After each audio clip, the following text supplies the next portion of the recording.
شوال کے روزوں میں قضا کی نیت کرنا، کیا شوال کے روزوں کے ساتھ رمضان کے قضا روزے رکھ سکتے ہیں؟ شہاب اظہار، نہیں جناب، ایسے تو پھر کوئی نفلی روزہ باقی نہیں رہے گا، وہ تو سب 10 محرم میں بھی رمضان کے روزوں کی قضا ہو جائے گی اور عرفہ کے دن بھی۔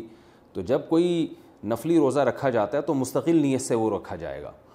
تو شوال کے 6 روزے چونکہ نفل ہیں، سنت ہیں، تو وہ سنت ہی کی نیت سے رکھیں گے، اس میں رمضان کے روزے کی قضا کی نیت کر لی تو پھر وہ شوال کے 6 روزوں کا ثواب نہیں ملے گا۔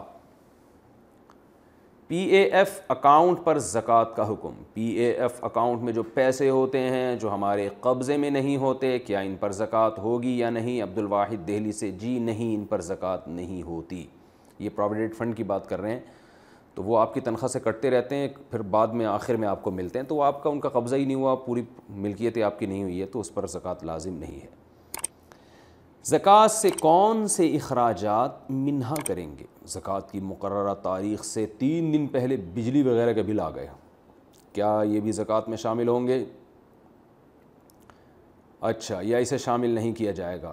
حسین صاحب لندن سے، وہ بل آپ زکوٰۃ کے نصاب سے مائنس کریں گے، جو بل آ چکے ہیں، جو بچ جائیں گے اس پہ زکوٰۃ دیں گے آپ۔ زکوٰۃ کے پیسے ہر مہینے دے سکتے ہیں، یہ ایک ساتھ، ویسے ہی رمضان کے مسائل تھے لیکن چلو اب رمضان سے لیٹ ہو گئے۔ اگر زکوٰۃ کے پیسے آپ کسی بزنس میں انویسٹ کر دیں اور اس کی آمدن ہر مہینے لوگوں میں تقسیم کرتے رہیں تو کیا یہ بات صحیح ہے، یا زکوٰۃ کے سارے پیسے اکٹھے ہی دینے ہوں گے؟ مسز کاشف لاہور سے، زکوٰۃ کے پیسے کسی بزنس میں انویسٹ کر دیں اور اس کی آمدن سے ہر مہینے لوگوں میں تقسیم کرتے رہیں۔ زکوٰۃ کے پیسے تو بزنس میں انویسٹ نہیں کرنے چاہیے، جو آپ کی زکوٰۃ بنتی ہے آپ نے رقم نکال کے الگ رکھ دی تو آپ اس کو چاہیں تو یکمشت دے دیں، چاہیں تو جب آپ کو کوئی فقیر ملے، کوئی مستحق ملے تو ڈیوائڈ کر کے بھی دے سکتے ہیں۔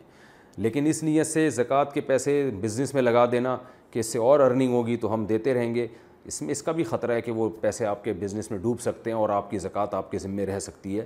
تو اس لیے جو سال میں زکوٰۃ نکالا کریں وہ جتنا جلدی ہو سکے آپ اس فریضے سے سبکدوش ہو جائیں۔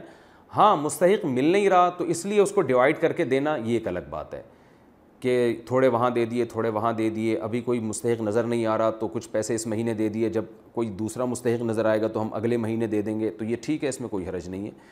باقی جو طریقہ آپ نے بتایا وہ بھی جائز ہے، لیکن اس سے زکوٰۃ ادا نہیں ہوگی، خوب ذہن میں رکھیں۔ زکوٰۃ کے پیسے آپ نے بزنس میں لگا دیے تو اس کا مطلب آپ نے بھی زکوٰۃ ادا کی نہیں ہے، تو بزنس پہ الگ زکوٰۃ آپ پر واجب ہو سکتی ہے۔ تو جب تک آپ اس کو فقیر کے یا مستحق کو ہینڈ اوور نہیں کریں گے آپ کی زکوٰۃ ادا نہیں ہوگی۔ اور یہ الگ بات ہے کہ زکوٰۃ یکمشت دینا ضروری نہیں ہے، ڈیوائڈ کر کے تقسیم کر کے بھی دی جا سکتی ہے، لیکن یہ مناسب نہیں ہے۔ اگر مر گئے تو قیامت کے دن گناہ ملے گا کہ آپ نے ادا کیوں نہیں کی۔ تو مستحق ملنے میں تاخیر ہو رہی ہے تو ایک الگ بات ہے، اور اگر مستحق مل گیا تو پھر فوراً پوری زکوٰۃ ادا کر دینی چاہیے۔